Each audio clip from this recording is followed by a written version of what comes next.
Vamos a continuar y ahora vamos a seguir con el módulo número 13, que es para terminar con el segundo trabajo de Galileo, y vamos a estudiar un movimiento particular que es el movimiento de la caída libre, cuando algo cae hacia el suelo y que es atraído por gravedad, aunque de nuevo Galileo no sabía nada de la gravedad ni va a darle ese nombre a la fuerza. Es más, para él esto no es un movimiento que lo hace alguna fuerza, sino otra vez él tiene la misma idea de Aristóteles de que esto es un movimiento natural, pero tiene muchas diferencias con Aristóteles sobre cómo es este movimiento, otra vez, y entonces, como dijimos, pues él piensa que la manera de resolver estas diferencias es haciendo experimentos, y para poder hacer buenos experimentos pues tiene que describirlo con matemáticas.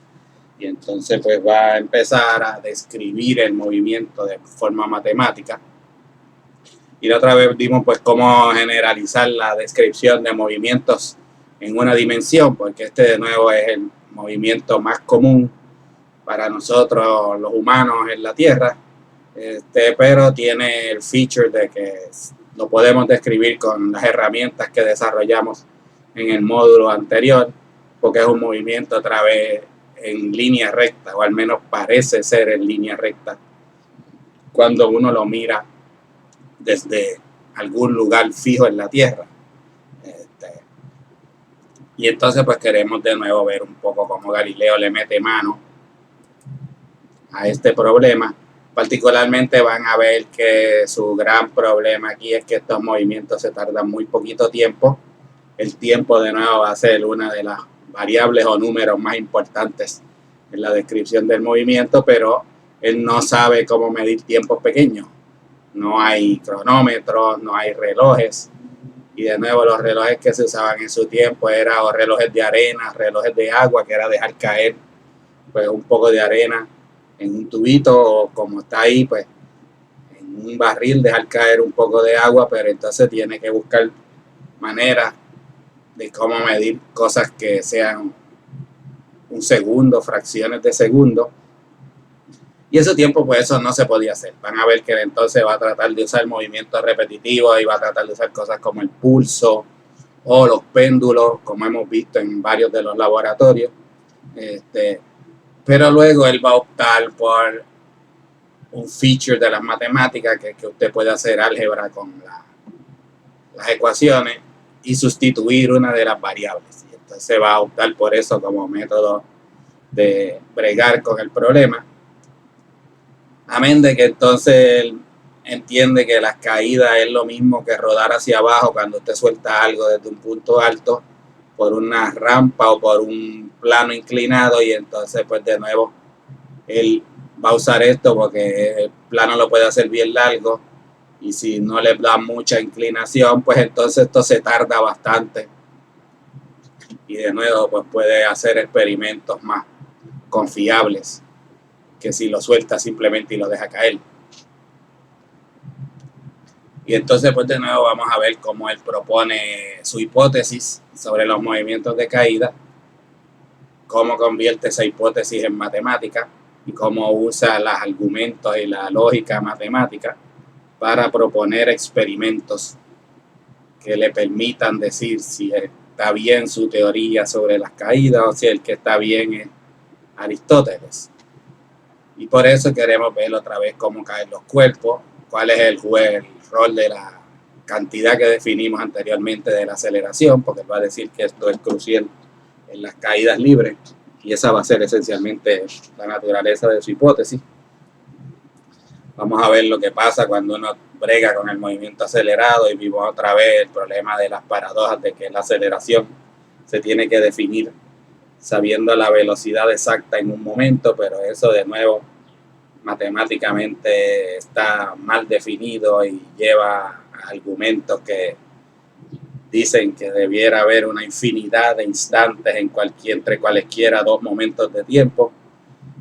Y entonces pues de nuevo vamos a explorar otra vez esta relación entre las ciencias, lo que pasa en el mundo, los experimentos, y las matemáticas, y cómo usar matemáticas pues te permite o te da herramientas mentales para cómo diseñar experimentos o cómo meterle mano a estos problemas y paradojas filosóficas matemáticas por medio de experimentos.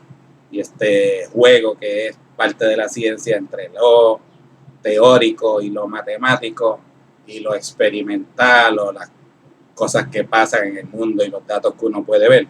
Así que queremos conectar otra vez pues las teorías con experimentos y usar los experimentos para mejorar las teorías, y ese juego lo que hace a la ciencia tan poderosa y tan capaz de poder predecir cosas útiles.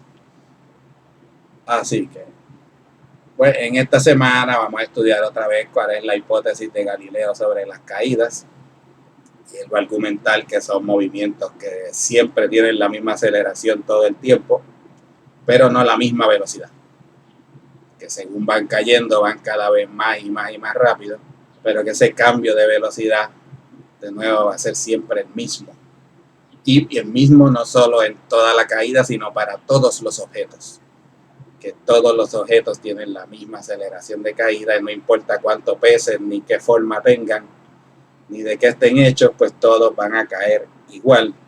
Y ya eso nos va dando una idea que entonces pues esto de la caída no es responsable de los objetos per se, como piensa Aristóteles, sino que aparentemente, como Newton va a descubrir después, el responsable de la caída es la Tierra.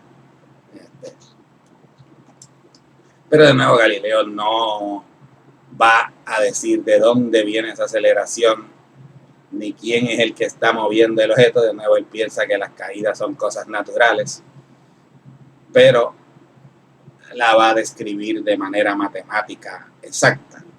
Y entonces pues vamos a ver ahora, este es el módulo, la semana donde más argumentos matemáticos vamos a ver, porque es importante otra vez para Galileo este problema de que él no puede medir el tiempo en que se tardan en caer las cosas, y entonces quiere hacer una relación entre tiempo y distancia para poder convertir el experimento en medidas de distancia en vez de medidas de tiempo, y cómo eliminar el tiempo de la definición de velocidad y aceleración.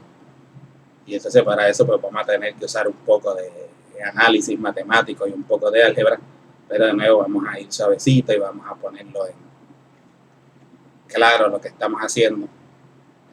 De nuevo, no es para que usted entienda la matemática otra vez, como dijimos, este no es un curso de física para resolver problemas de matemática, sino otra vez para que usted vea un ejemplo de la lógica y cómo los científicos piensan, y de nuevo cómo este pensamiento lógico, racional, matemático, cuantitativo es tan poderoso y tan útil, y que de nuevo usted debiera de tratar de usarlo en todas sus problemas en la vida, y que de nuevo cuando uno tenga problemas de política o de dinero o de tiempo o de relaciones, pues si lo puede convertir a matemáticas y puede hacer un análisis otra vez cuantitativo de las cosas, eso siempre es preferible, y es una manera de obtener buenos resultados. Así que, y eso lo decía después un físico famoso que se va a llamar Lord Kelvin, que tenía esta cita que decía que si usted hablaba de algo y no tenía números, pues no sabía bien de lo que estaba hablando.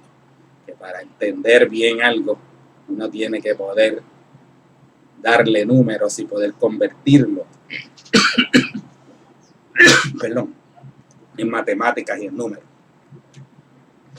Y entonces, pues de nuevo ver otra vez la relación que va a haber entre todo este análisis mental matemático y lo que dicen las teorías, y cómo eso convertirlo en experimentos para poder chequear otra vez, como hemos dicho desde el principio, en el área de epistemología, que sus hipótesis sean falsables y que se puedan hacer experimentos para chequearla. Y eso es otro de los beneficios de las matemáticas, que te dan predicciones exactas y te dice, mira, pues aquí debe haber una relación de 1 a 3, pues si la hay, ok, tu hipótesis es cierta. Si no la hay y da otro número, pues ya tú sabes que es falsa. Y de nuevo, distinguir la verdad y la falsedad en las matemáticas es mucho más confiable y mucho más certero y mucho más riguroso. Así que de nuevo, pues la verdad va a estar asociada otra vez en la física con teorías matemáticas. Bien, Pues de nuevo, estamos con la idea de que dejamos algo caer, como dejar caer una bola. Y de nuevo, pues para Aristóteles esto era un movimiento natural. Y él pensaba, como les dije la otra vez, la lógica de esto, si yo lo dejo, ocurre naturalmente, aparentemente nadie lo está jalando, usted no lo ha tirado hacia abajo, simplemente lo soltó. O como por ejemplo va a ser el caso de Newton con la manzana, se rompe la ramita y las cosas se caen cuando no las están agarrando, pero nadie les está haciendo fuerza hacia abajo aparentemente. Y él pensaba de nuevo que esto era el deseo natural de las cosas, y entonces él le echaba otra vez la culpa pues a la bola, que la bola no quiere estar alto, la bola quiere estar en un sitio que para ella preferiblemente es más abajo, y entonces se va abajo, y entonces él argumentaba que como para evitar que caiga había que hacer fuerza y aguantarlo, y mientras más pesado era un objeto, más fuerza usted tenía que hacer. Pues él de ahí sacaba la lógica de que esa fuerza iba a estar conectada con la velocidad, y que objetos que pesaran más pues iban a caer más rápido que objetos que pesaran menos. Pero esto de nuevo es una deducción lógica. Aparentemente nunca se decidió a chequear si eso era verdad. Y de nuevo parecía ser verdad, porque otra vez el ejemplo que estamos usando mucho en videos y en otros sitios es que si usted tira una bola de cañón bien pesada, pues cae bien rápido. Pero si tira algo como un papel o una pluma, que son bien livianitos, o una bolita de foam, pues aparentemente va más lento. Pero Galileo es bien ingenioso y pronto se da cuenta de que estas cosas van más lentas, no por ellas ni por su peso, sino que esto es el efecto del aire, y que entonces debes tratar de eliminar el efecto del aire o usar distancias de caída y cosas con un peso que haya diferencia entre los dos pesos de las cosas que tires, pero que el aire no pueda hacer mucho efecto, y ahí darte cuenta de que estas caídas tienen una proceder y una descripción matemática, y otra diferente es el efecto del aire y del viento, y que no debe mezclar las dos cosas como está haciendo Aristóteles, sino que debe separarlas. Y por eso pues vamos a ver uno de los videos que son más importantes en esta sección, que es esa de cómo chequear ese con experimentos esa. The ancient Greek philosopher Aristotle taught that heavier objects fall faster than lighter ones. An idea that, on the surface, makes sense. Even this surface, the Mars Yard, where they test the rovers at JPL. So Aristotle reasoned that the rate at which things would fall was proportional to their weight, which seems reasonable. In fact, so reasonable, the view held for nearly 2,000 years.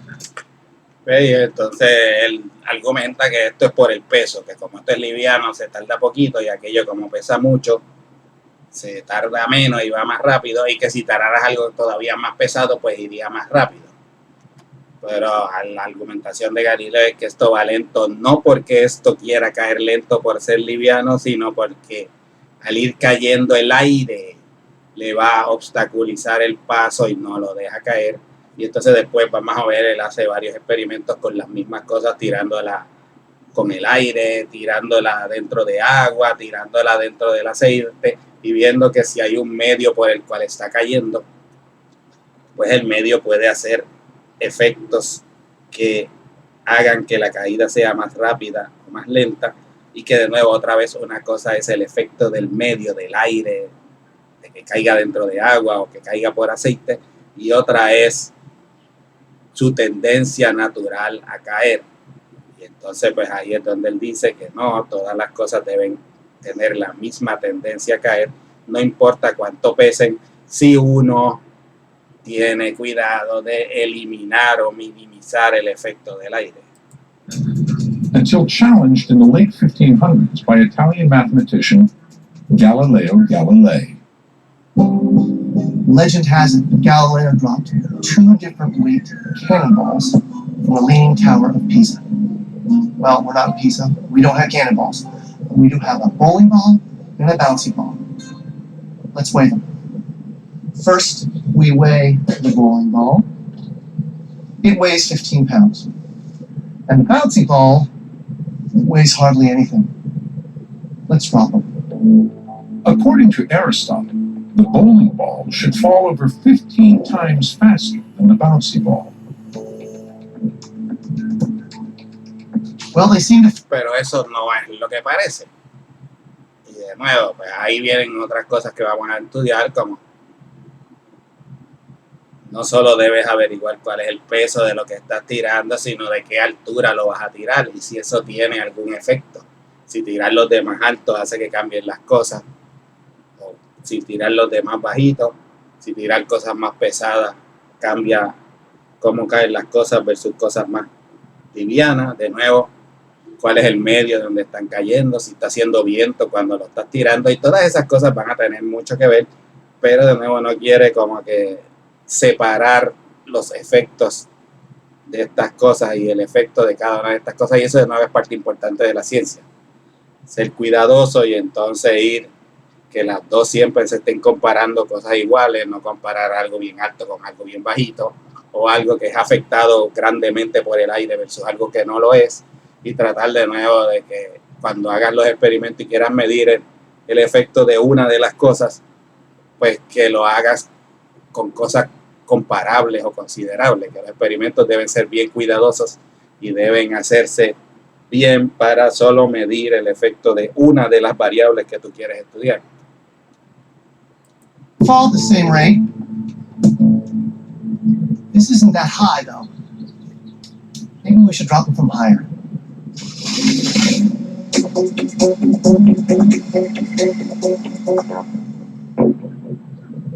So Ed is 20 feet in the air up there.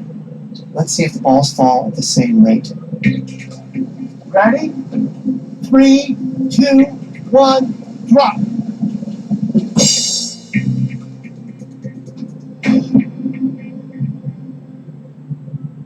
Galileo was right. Y con este tipo de experimentos, pues Galileo empieza a argumentar la primera parte B, estas teorías de Aristóteles como que no son muy confiables, a pesar de que suenan muy lógicas, y que hacer un experimento simple, pues de nuevo invalida una de las conclusiones de él. Pero la otra que él quiere argumentar ahora es cuando caen, ¿van siempre a la misma velocidad todo el tiempo? ¿O a veces van a una velocidad más rápida una y a veces va a una velocidad más lenta? ¿Y cómo cambia la velocidad? Es lo que queremos estudiar ahora, porque ahora de nuevo nosotros queremos darle números como dimos la otra vez. Y ahora queremos poder medir las distancias por las que cae, cuánto tiempo se tarda en caer y de nuevo a qué velocidad va en qué parte de la caída. Y eso nos va a interesar muchísimo ahora. Aristotle, you lose. Dropping feathers and hammers is misleading, thanks to air resistance. Well, in my left hand I have a feather. In my right hand a hammer. A fact demonstrated on the moon, where there is no air, in 1971 during the Apollo 15 mission. And I'll drop the two of them here. How about that? Mr. Galileo was correct. Little balls, soccer balls, So while counterintuitive, vegetables. if you take the air out of the equation, everything falls at the same rate. Y eso es lo prueba, que todo va cayendo a la misma velocidad y eso no depende de la masa. Va a depender de la forma y de cuán alto uno lo tire, porque de nuevo mientras más alto lo tire, más tiempo tiene el aire para hacer efecto, y eso es casi como funcionan los paracaídas, por ejemplo, o los gliders. Y ahora tenemos que separar el efecto del aire. Pero ahora queremos saber el efecto de cómo cambia la velocidad cuando está cayendo. Y si los cambios de velocidad son iguales para todo el mundo. Even Aristotle. But what really interested Galileo was that an object dropped at one height didn't take twice as long to drop from twice as high. It accelerated. Y lo vamos a empezar a notar, y los primeros experimentos que chequea él de eso, de que aunque él no puede medir el tiempo, de nuevo él puede tratar de ver si los tiempos son iguales. Y de nuevo él va a usar otra vez el pulso, o usaba la música, él era buen músico, y entonces pues buscaba de nuevo caídas o cosas que cayeran, y él pudiera notar que aunque no podía medir el tiempo exacto que tocaba un compás o una nota, sí podía saber si los dos eran iguales o no. Y entonces se da cuenta otra vez que si usted tira algo de una altura y se tarda un tiempo, digamos una nota musical, si lo tira del doble no se va a tardar 2 notas musicales, sino que se va a tardar casi lo mismo. Y que para lograr que algo tome 2 veces el tiempo va a tener que treparlo 4 veces más alto. Y eso le va a empezar a indicar a él que el movimiento se está acelerando. Y el otro va a ser el impacto que da cuando da abajo. Y él entonces ponía plasticina o ponía cosas que hicieran ruido, y con la magnitud del ruido pues podía tener una indicación de cuán rápido caía cuando llegaba abajo. Y de nuevo notar cómo cambiaba eso con la altura. Y ven, es este tipo de experimentos lo que de nuevo los científicos quieren hacer, porque están buscando de nuevo estas relaciones. Y de nuevo pronto él se da cuenta otra vez de que el doble de la altura no es el doble del tiempo. But how do you measure that? Everything is happening so fast.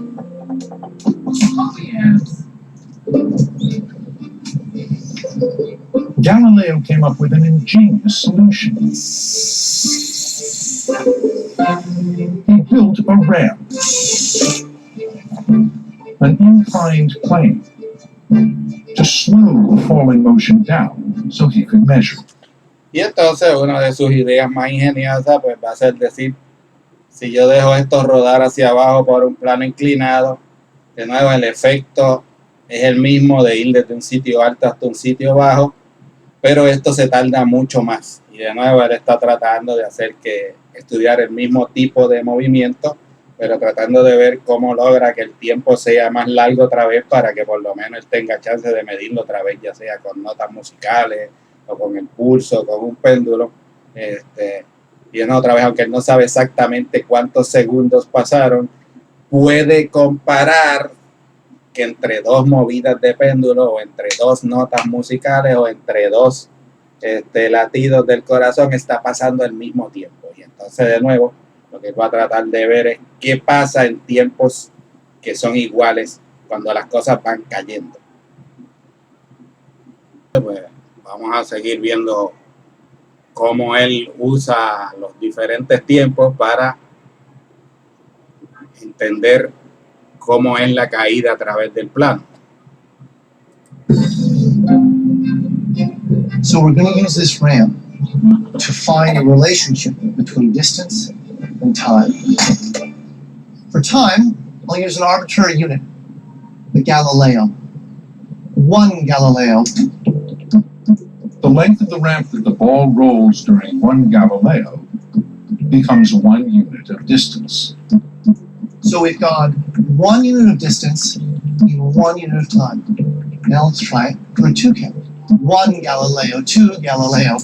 In 2 units of time, the ball has rolled 4 units of distance. Now let's see how far it goes in 3 Galileos. 1 Galileo, 2 Galileo, 3 Galileo. In 3 units of time, the ball has gone 9 units of distance. So there it is. There's a mathematical relationship here between time and distance. Y vamos a ver cómo Galileo convierte esa relación matemática, que ver si usted puede averiguar cuál es la diferencia entre 1, 4 y 9, qué relación tiene eso con el 1, 2, 3 tiempos, y de nuevo cómo eso valida su hipótesis sobre cómo son las caídas y cuál debe ser la aceleración de las caídas. Y ahí es donde le queremos ver en la matemática cómo es que él hace esto, y le puede dar de nuevo un sentido matemático y preciso a sus hipótesis para poder hacer experimentos como este y chequear y poder predecir que esto es lo que debe de pasar. Galileo's inspired use of a ramp had shown falling objects follow mathematical laws. The distance the ball traveled is directly proportional to the square of the time. That mathematical relationship that Galileo observed is a mathematical expression of the physics of our universe. Galileo's centuries-old mathematical observation about falling objects remains just as valid today. It's the same mathematical expression that we can use to understand how objects might fall here on Earth, roll down a ramp. It's even a relationship that we use to land the Curiosity rover on the surface of Mars. That's the power of mathematics. Galileo's insight was profound. Mathematics could be used as a tool to uncover and discover the hidden rules of our world. He later wrote, "The universe is written in the language of mathematics." Y eso es lo que nosotros queremos enfatizar en esta lección de esta semana, cómo usar las matemáticas para describir exactamente cómo son las caídas. Y entonces vamos a ver cómo fue que él lo hizo.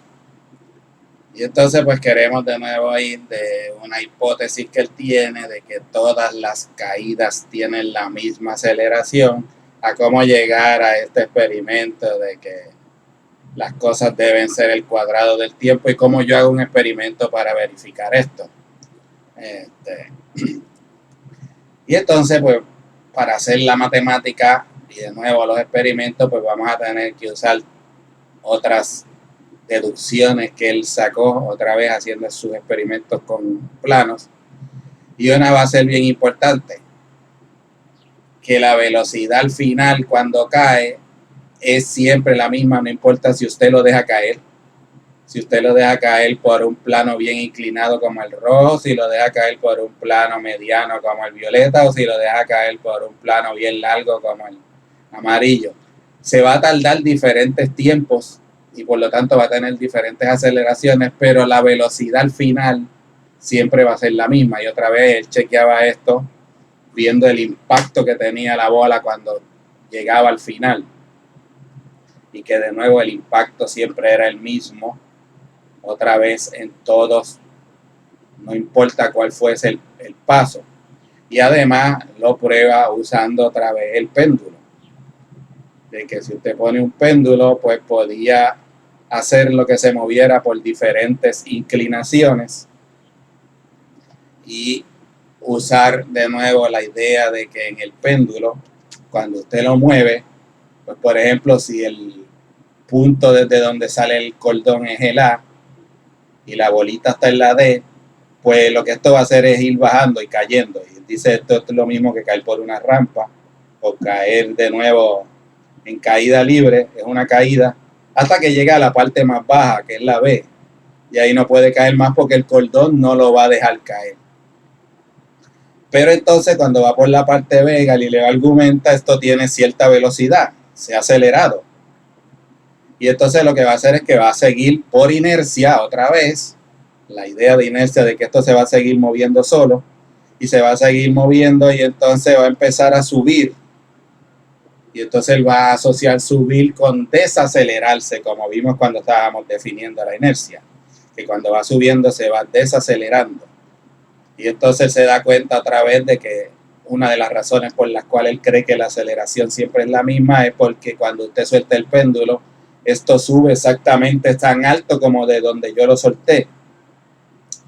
Y eso quiere decir que de nuevo toda la velocidad que ganó de D hasta B, pues la tiene que perder subiendo hasta C. Pero entonces él dice, él va a subir esta altura, no importa por dónde pase. Y entonces de nuevo ahora, si el cordón empieza desde este punto que está aquí y tiramos la bola desde G, pues igual otra vez va a pasar por un sitio diferente. Va a llegar aquí y entonces dice, tiene que tener la misma velocidad porque otra vez cuando la pierde va a terminar perdiéndola llegando a la misma altura que cuando pasó por aquí. O sea que la velocidad que llegaba aquí la perdió exactamente justo cuando llegó aquí.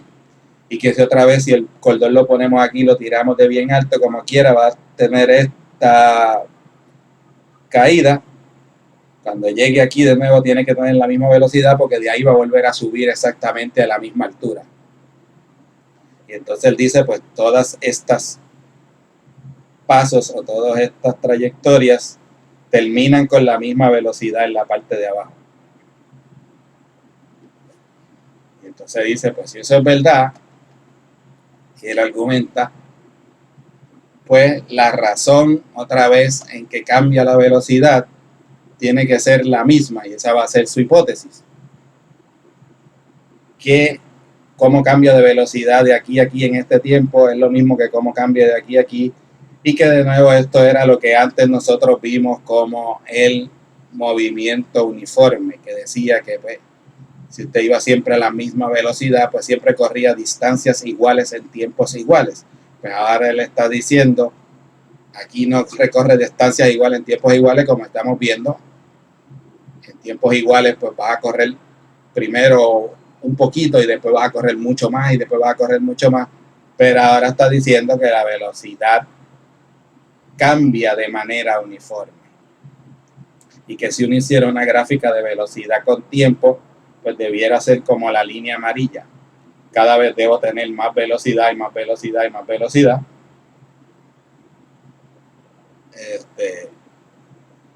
Pero todos los cambios deben ser uniformes. Y entonces viene su primer deducción lógica. Y dice, pues si esto llega de manera uniforme, cuando llega a la mitad del tiempo debe tener la mitad de la velocidad de la caída. O sea que, otra vez, si lo dejamos bajar por aquí, cuando vaya por la mitad de aquí debe tener la mitad de la velocidad, y cuando vaya por aquí debe tener la mitad de la velocidad, y cuando vaya por la mitad aquí, que correr la mitad del camino te debe producir la mitad de la aceleración. Y él dice, eso es verdad, porque si fuéramos con esa velocidad todo el tiempo y no cambiara la velocidad y fuera siempre la misma velocidad, pues entonces sería el movimiento que estudiamos anteriormente, el movimiento uniformemente acelerado, que iba siempre a la misma velocidad todo el tiempo. Y entonces ahí teníamos la fórmula ya que habíamos visto, que la velocidad era distancia por tiempo. Y entonces él decía, pues, esta área que está aquí, cuando usted multiplica la velocidad por el tiempo, vas a tener el área de este cuadrado que está aquí. Y esa área de ese cuadrado, de nuevo, como la fórmula va a ser distancia es velocidad por tiempo, pues eso va a ser la distancia recorrida. Y entonces él decía, la distancia que corre un carrito siempre a la misma velocidad, pues va a ser este cuadrado que está aquí. Pero él dice, este cuadrado tiene la misma área que este triángulo, porque si yo cojo este pedazo azul y lo viro al revés y lo pongo aquí, pues voy a tener el área amarilla. Y él va a decir que este triángulo azul que está aquí es exactamente igual a este triángulo amarillo que uno necesita para tener la gráfica de velocidad constante. Y entonces llega a esta conclusión. La distancia a la que cae algo cuando se va acelerando es la misma que si usted fuera corriendo todo el tiempo a la mitad de la velocidad. Hoy lo decimos con calma. Si usted lo deja caer por el plano inclinado otra vez, para atrás, digamos que va por de esto amarillo, pues toda esa distancia que va desde aquí hasta acá va a ser la misma que si yo en vez de dejarlo caer lo pusiera a correr de manera horizontal, pero con la mitad de la velocidad. Y entonces pues tiene esta idea de que la distancia que se tarda, la distancia que recorre algo cuando está cayendo, es igual a la mitad de la que, no, perdón, es igual a la que recorrería si va a la mitad de la velocidad. Perdón, no lo quiero confundir. La distancia que algo recorre cuando va cayendo hacia abajo es lo mismo si lo dejamos caer que si va no cayendo, sino que va de nuevo con un movimiento uniforme a la misma velocidad y que esa velocidad sea la mitad de la velocidad que tiene cuando cae abajo. Eso se va a escribir así, con esta fórmula, ¿ves? Que la distancia es la mitad de la velocidad por el tiempo que se tarda en caer. Y entonces dice, pero esa velocidad de nuevo es aquí. ¿Cuál es la aceleración? ¿Por cuánto tiempo se tardó en acelerarse? Así que esa velocidad que lleva al final va a ser la aceleración por el tiempo. Y entonces, como tengo dos ecuaciones otra vez donde la variable esta de la velocidad que lleva al final, las dos están haciendo, y él lo hace esto con toda la mala intención al decir otra vez, para poder sustituir una ecuación dentro de la otra y eliminar la velocidad, porque otra vez él no puede medir la velocidad y no sabe con qué velocidad cae al final. Él lo que sabe es que son las mismas, pero no sabe el número y por lo tanto no quiere meterlo en la ecuación porque él no sabe ese número. Pero si donde dice velocidad final usted pone AT, pues ahora va a tener la mitad AT por T, y entonces va a tener la mitad AT al cuadrado, y entonces va a ver que hay una relación otra vez entre distancia y tiempo que debe ser no lineal otra vez, sino que si pongo un tiempo, tengo que multiplicar eso por la mitad de la aceleración y eso me va a dar un número. Pero ese número, él dice, va a ser el mismo para las dos. El 1/2 por la A, eso es lo mismo para todas las cosas. Y es lo que acabo de probar diciéndole a Aristóteles, que todas las cosas caían igual, no importa cuánto pesaran. Pues él dice, este número yo no sé lo que es. Y por eso es que ahí vamos a usar un Galileo, o vamos a usar una nota, o vamos a usar una pulsación, o vamos a usar un péndulo, porque lo que queremos es comparar tiempos iguales y ver qué le pasa a la distancia cuando usted tiene dos tiempos que son iguales. Aunque usted no sepa cuánto es el tiempo y de nuevo no sepa qué velocidad va, pero sabe que hay una relación entre distancia y tiempo de cuadrados y esa relación va a ser esta. Lo que corra en el primer segundo, como vieron en la película, en el segundo segundo tiene que correr 4 veces eso, porque 2 al cuadrado es 4. Y lo que sea que corría en un segundo, cuando pasen 3 segundos va a tener que correr 9 veces eso, porque 3 al cuadrado es 3 por 3, que es 9. Cuando pasen 4 segundos, pues va a tener que recorrer 16 veces eso. Así que, por ejemplo, si lo dejamos caer aquí y en un segundo cae 5 metros, pues Galileo argumenta que de acuerdo a su lógica y de acuerdo a sus ecuaciones matemáticas, cuando pasen 2 segundos debe caer 4 veces eso. Y 4 por 5 son 20. Y cuando pasen 3, pues debe ser 3 al cuadrado, que es 9, debe ser 9 veces por 5. 9 por 5, que es 45. Y cuando pasen 4 debe ser 16 por 5, que va a ser 80. Y cuando pasen 5 va a ser 5 por 5, que va a ser 5 al cuadrado, 25, que es 25 por 5, que va a ser 125. Y entonces él ve que las distancias cada vez van a ser más y más y más y más y más grandes según va pasando el tiempo, porque de nuevo cada vez va más y más y más rápido, pero que hay esta relación matemática entre una y la otra. Y de nuevo se pone a hacer todos estos experimentos tan bonitos que hemos visto, como él trata de hacer un experimento para chequear a ver si esto que él está haciendo es verdad. Y ahí es donde de nuevo decide hacer todos esos experimentos con planos, que tenemos de nuevo otro video bien bonito aquí.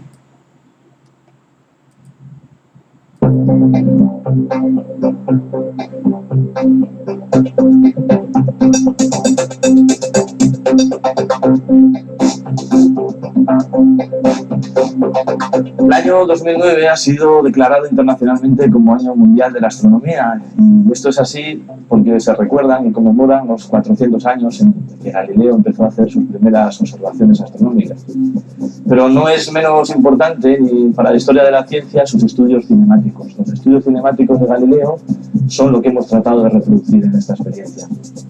Ha sido, yo creo que muy gratificante para todos, para los alumnos, para mí incluso, por muchas razones. Una de ellas es porque nos ha permitido, de alguna manera, darnos cuenta de las enormes dificultades que tuvieron que salvar los verdaderos gigantes de la ciencia para establecer leyes básicas que hoy en día consideramos sencillas. Y de otra parte, quizá lo más importante, nos hace entrar en contacto con la esencia del método científico. Algo que con Galileo queda perfectamente fundamentado y que tiene mucho que ver quizás con el espíritu de esta feria, y que se podría resumir justo con la palabra que le da título: demuestra. Esto es lo que hizo Galileo básicamente: demostrar, romper con las concepciones clásicas y utilizar el método científico.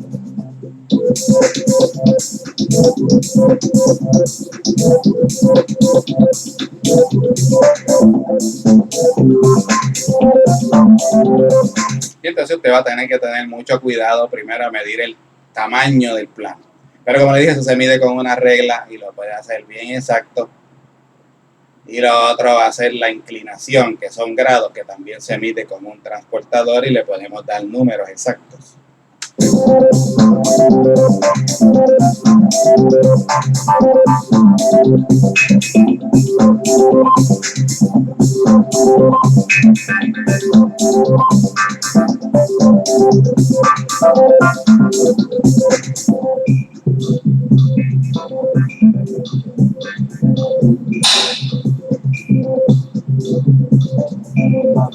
Entonces, como dijimos, pues él va a usar este plano inclinado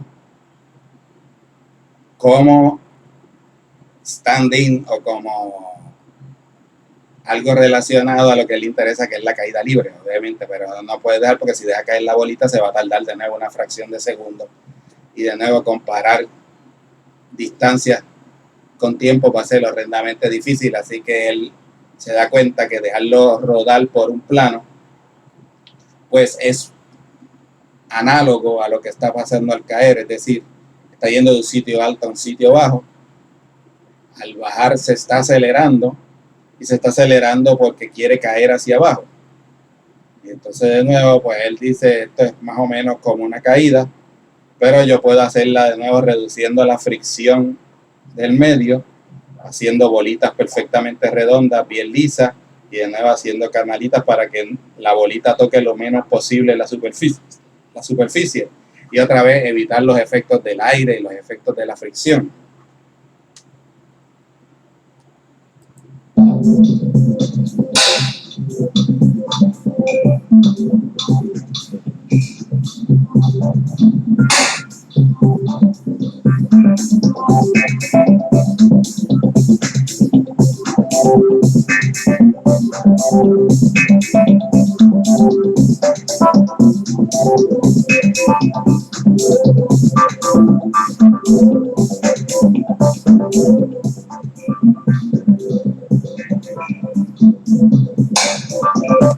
Y de nuevo aquí ellos tienen relojes para poder medir los tiempos, otra vez lo que no tenía Galileo. Y lo que Galileo de nuevo quería hacer era ver si estas relaciones de distancia llevaban a tiempos iguales, otra vez. Y cómo lograr que en un tiempo que yo puedo medir, como le dije otra vez, ya sea dejar la bolita moverse de un sitio a otro en un péndulo, o una nota musical, o un latido del corazón, o algún movimiento repetitivo, pues ver cómo cae en un latido del corazón versus cómo cae en el próximo latido. O cómo cae en la primera nota musical, como cuánto cae en la segunda nota musical. Y ver cuáles son las relaciones matemáticas entre esos números.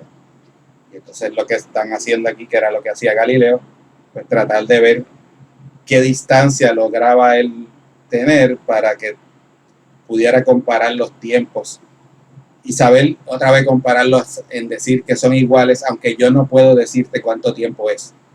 No, modernamente lo podemos hacer con un cronómetro y decir, pues deja que caiga un segundo y después deja que caiga otro.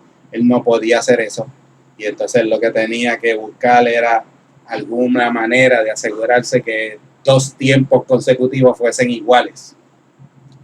Y entonces ver cuánto caía en uno de esos instantes de tiempo y cuánto caía en el próximo instante de tiempo.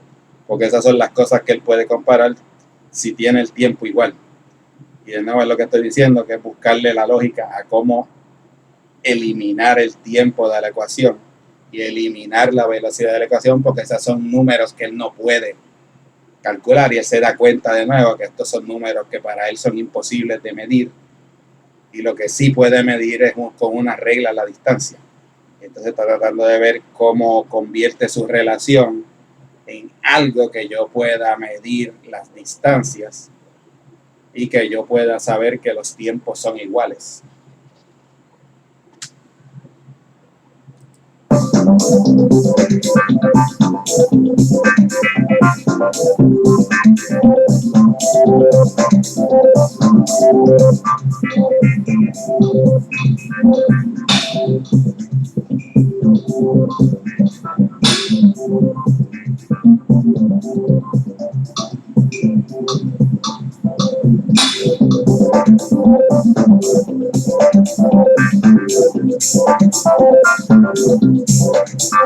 Y estos eran los tipos de experimentos que a nosotros nos gustaba hacer en los laboratorios de física y que de nuevo pues lo tenemos que hacer ahora con estos videos en la clase a distancia, pero que si usted está bien interesado lo puede hacer en su casa, porque los materiales no son muy difíciles de conseguir. De nuevo, una tablita, y que usted se asegure otra vez que reduce la fricción, porque la bolita de nuevo tiene que ser bien lisa,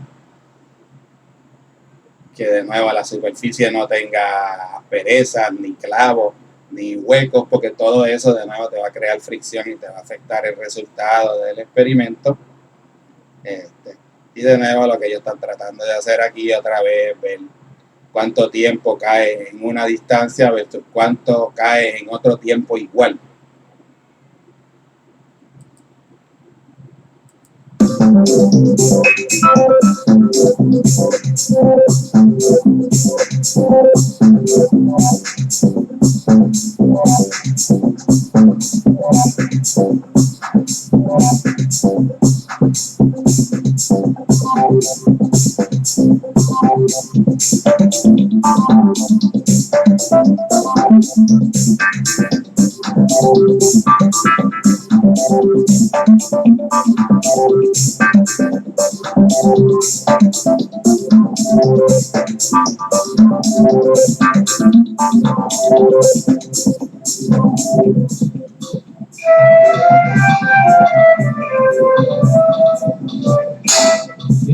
¿Ve? Y entonces era el otro que él usaba, que era usar la música y ver de nuevo cuántas notas tocó antes de que cayó acá y cuántas notas puede tocar antes de que pase por la primera rayita y como cuántas notas puede hacer para tratar de buscar la relación matemática entre tiempos otra vez que son iguales o casi iguales y distancias recorridas. Sí.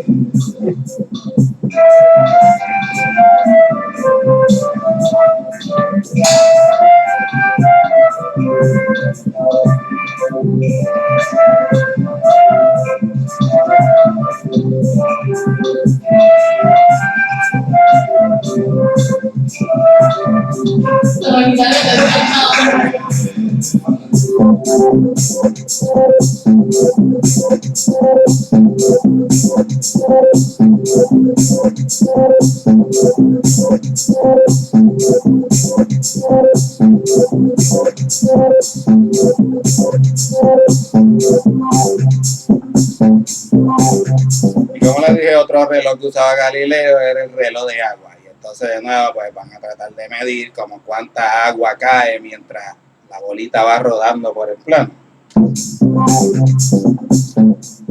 Y para eso hay que medir el vaso vacío y medir el vaso con agua, restarlo para averiguar exactamente cuál es el peso del agua, porque el peso del agua va a depender de cuánto tiempo lleva el agua cayendo.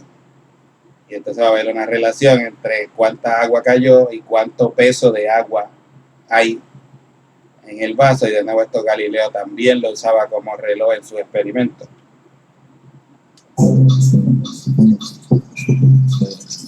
Y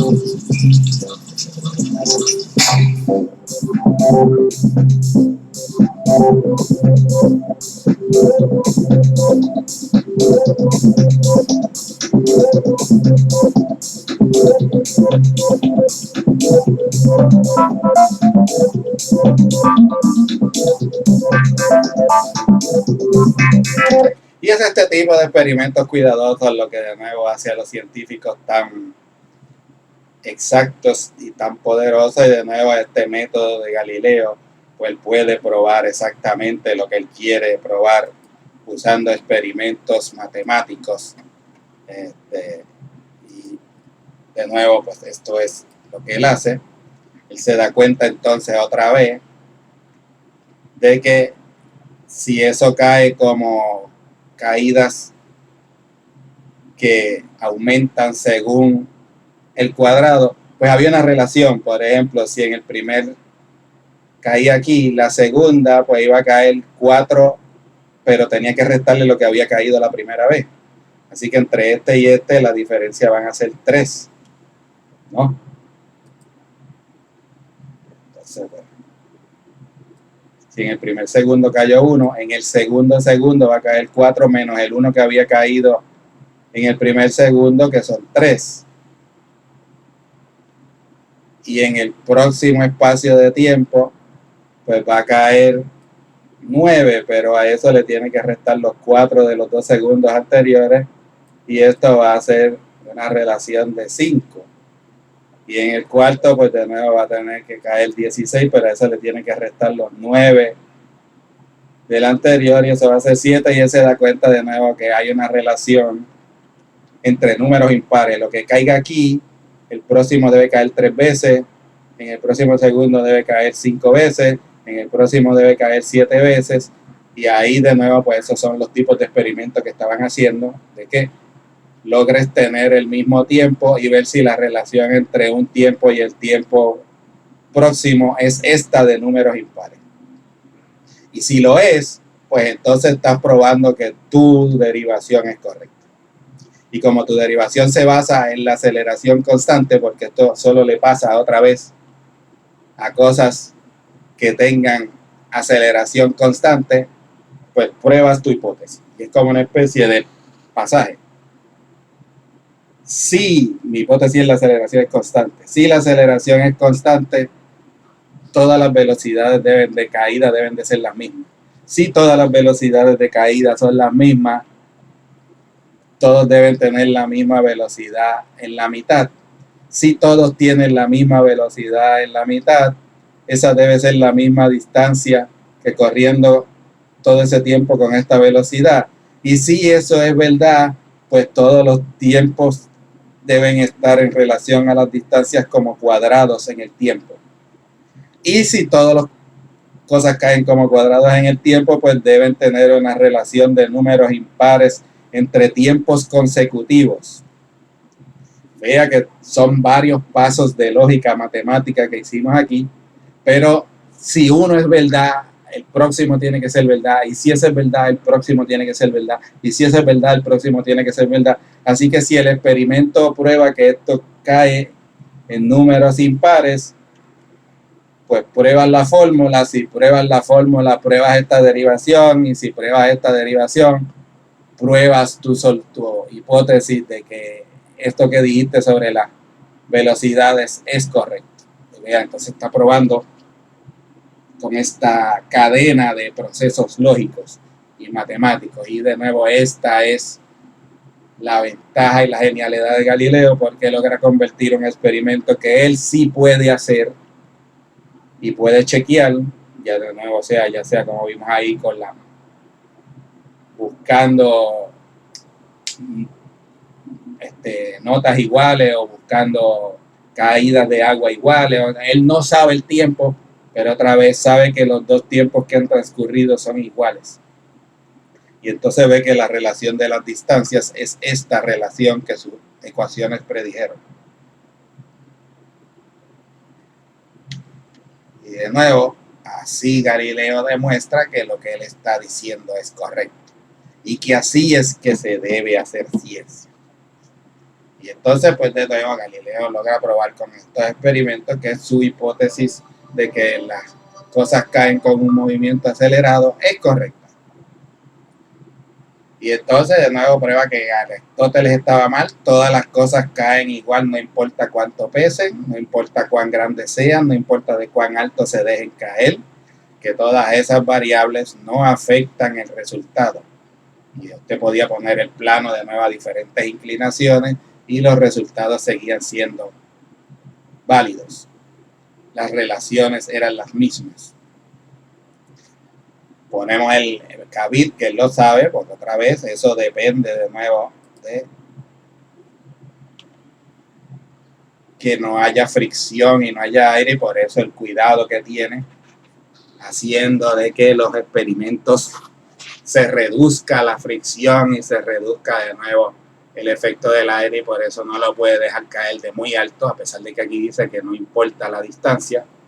Pues si lo deja caer de muy alto, va a observar diferencias, pero de nuevo van a ser por culpa del aire. Pues de nuevo, si es demasiado de liviano, de como las plumas, pues vas a tener problemas otra vez, porque el aire te va a crear demasiada fricción. Y esta hipótesis de la caída uniformemente acelerada, junto con la del principio de inercia, vamos a ver en las próximas 2 semanas, que van a llevar a Newton a lograr tener una descripción matemática, no solo de las caídas libres como está haciendo él aquí, sino de todos los movimientos. Y a llevar a triunfo ese programa de los físicos de convertir todo en matemática y de nuevo convertir a la física en una ciencia exacta, que todo el mundo se va a dar cuenta que es mucho mejor que la filosofía, que es mucho mejor que la religión, que es mucho mejor que la retórica. Y es este issue de convertir las cosas en matemáticas lo que es la clave del triunfo aquí. Y por lo tanto, pues el argumento es que así es que uno debe hacer ciencia. Usted tiene que tener hipótesis falsables que usted pueda chequear con experimentos. Que esas hipótesis de nuevo sean exactas, precisas y se puedan escribir en forma de ecuaciones matemáticas. Pero si en la hipótesis hay números que usted no puede medir, pues entonces usted use la lógica y las matemáticas para darle la vuelta, como hizo él. Otra vez, la hipótesis de que todo cae con la misma aceleración, yo tendría que medir 2 velocidades instantáneas en 2 momentos del tiempo, pero él sabe que él no puede hacer eso. Y otra vez tendría que medir exactamente cuánto tiempo se tarda en caer, y él no puede hacer eso. Y entonces cuando usted no puede obtener el número que quiere en su ecuación, pues tiene que ver cómo lo relaciona con otra cosa. Y otra vez, el álgebra y las matemáticas son muy buenas para eso. Usted puede de nuevo darle la vuelta y hacer estas conexiones que hizo Galileo aquí, conectar una cosa con la otra, hasta que llegues a algo que sí puedes medir. Y entonces lo midas con cuidado. Y te asegures de que de nuevo el resultado es válido, no importa cómo cambian las otras condiciones. Y todo esto, de nuevo, en la ciencia es tremendamente importante. Y por eso es que Galileo se considera el padre de la ciencia moderna, porque él fue el que inventó este método tan genial. De nuevo, junto con Kepler, y los dos inspirados en el trabajo de Copérnico, pero él es el que hace esta idea de que vamos a probar las cosas con observaciones de telescopio y con experimentos, y demostrar, mira, mi teoría está bien, las de Aristóteles y las de Ptolomeo están mal, y yo te puedo demostrar con lógica, con experimentos y con matemáticas que yo soy el que estoy bien. Y eso de nuevo es lo que hace a la ciencia otra vez tan poderosa, porque permite eliminar los errores y permite eliminar las cosas que están mal, porque de nuevo las matemáticas solo te pueden dar un resultado, y el que esté de acuerdo con las matemáticas correctas, ese es el que está bien. Y de nuevo esto le permite a uno distinguir quién está bien y quién está mal, y qué cosas creer y en qué cosas no creer. De nuevo, esto no se puede hacer para todo. Y de nuevo, la física otra vez es exitosa porque usa movimientos simples y facilitos como estos de caída. en donde de nuevo hacer los experimentos es verdaderamente factible y económicamente viable y no le estás haciendo daño a nadie porque las bolitas no son personas humanas. Hacer experimentos con animales o humanos pues es un poco más complicado en la ciencia biológica. Pero lo importante de nuevo aquí es que hemos visto cómo Galileo usa la metodología de las matemáticas y los experimentos para poder hacer buena ciencia. Y que de nuevo esto fue un trabajo muy importante que él hizo. Y de nuevo esto lo va a usar otra vez, vamos a ver en la próxima semana, Newton, para lograr crear una verdadera teoría completa del universo y que valide todas las suposiciones que hemos estado haciendo a lo largo de Copérnico y de Kepler y de Galileo, de que las leyes en el cielo son las mismas leyes que en la tierra, que todas estas leyes aplican a todas las cosas por igual y que yo pueda entender todos los movimientos del universo y después vamos a argumentar con eso, lo entendemos todo porque todo lo podemos reducir a movimientos.